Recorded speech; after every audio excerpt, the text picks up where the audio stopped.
السلام عليكم ورحمة الله وبركاته. ازيكم يا حبايبي؟ عاملين ايه؟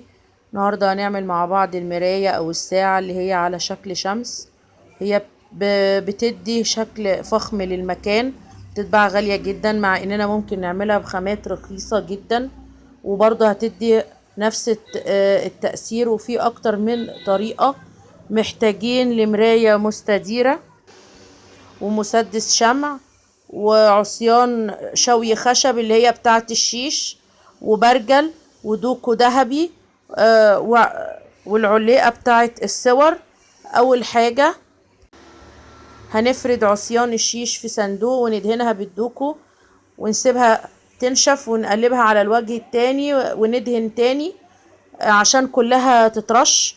وهنجيب المراية ونرسم عليها دايرة صغيرة في النص ودايرة أكبر قريبة من طرف المراية.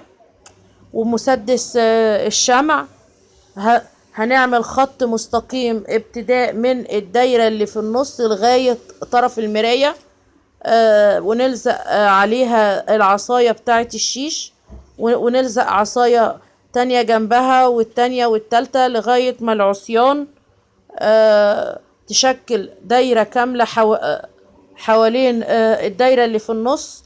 وبعد كده هنلزق على الدايرة اللي فوق بين كل عصاية والتانية عصاية، بس المرة دي هنبتدي من الدايرة اللي عملناها من فوق اللي هي على الطرف. وبعد كده هنلزق بمسدس الشمع العليقة اللي بنعلق منها المراية، وهيبقى شكلها كده. وممكن برضو نجيب مراية ببروازها ونجيب 3 أحجام من عصيان الشيش، نقلب المراية، نفك المراية من البرواز وبندهن البرواز وعصيان الشيش بالدوكو الذهبي. ولما بينشف اللون بنركب المراية في البرواز التاني بمسدس الشمع، وبنعمل 4 نقط في 4 اتجاهات، وبنلزق على كل واحدة عصاية من الحجم الأطول. وبعد كده بنحط بين كل 2 نلزق واحدة، وكل 2 بنلزق واحدة في المقاسات زي ما انتوا شايفين في الصور.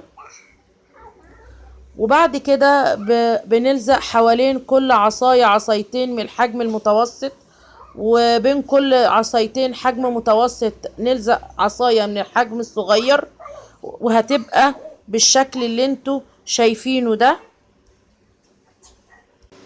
وهتبقى جميلة وبتدي للمكان شكل حلو.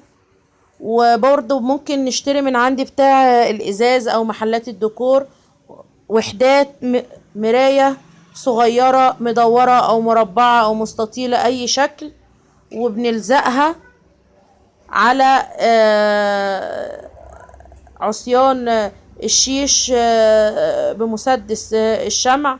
وممكن نستغنى عن الموضوع ده وتبقى بالشكل اللي انتوا شايفينه ده. وممكن برضو نجيب زراير ذهبي سادة او مزخرفة ونلزقها بنفس الطريقة.